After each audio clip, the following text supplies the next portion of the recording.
Avlodlar, ota-ona va farzandlar o'rtasidagi kelishmovchiliklar, ziddiyatlar oldindan bo'lgan, hozir ham bor va men his qilishimcha kelajakda ham bo'ladi.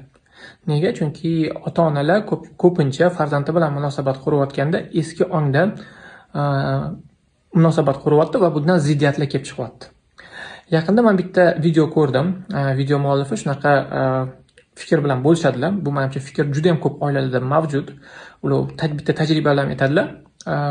80-90 yilda tug'ilgan insonlar bolalikda men ham o'sha toifaga kiraman.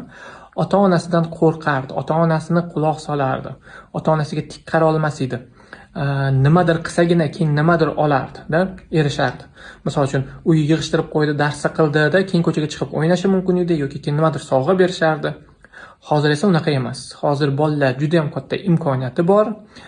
Ularning hayoti yengil, lekin ular juda ham dangasa, harakat qilmaydi, doim telefonda. Va umumlashtirib aytadigan bo'lsa, ular aytadiki, qiyin davrlar kuchli insonlarni yaratadi, yengil davrlarda esa kuchsiz insonlar dunyoga keladi deydilar.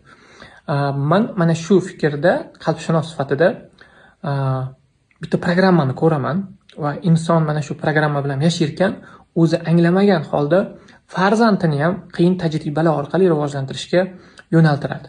Va bu degani farzand bilan munosabatlar keskinlashadi. Hozir farzand balki ota-onasidan qo'rqib, agar mana shunaqa qiyin jarayonni yaratib bersa, qo'rqib ota-onasini quloq solishi mumkin. Lekin kelajakda baribir mana shu farzandi bilan munosabat ham qiyinlashadi. Inson ongi shunaqa tuzilganki, inson har doim yengillikka intiladi. Ya'ni o'zingizga e'tibor bering.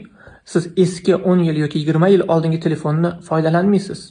Uyingizda hammasi yangi jihozlar bo'lishi, uyingiz yangi bo'lishi, mashinangiz yangi bo'lishini xohlaysiz. Ya'ni doim yengillikka qidiradi inson, intiladi. Ana negadir farzand bilan bo'layotgan munosabatda inson eski davr bilan taqqoslab, mana shunaqa qiyin bo'lish kerak, o'shanda kuchayadi deb o'ylaydi. Yo'q, farzand bilan bo'layotgan munosabatda hozirgi zamonga kelib chiqib, hozirgi holatga kelib chiqib farzandni his qilib munosabat qurish kerak. Farzandni nazorat qilish, uni taqqoslash, uni majburlash emas, uni shartsiz tan olib, uni yo'naltirish kerak.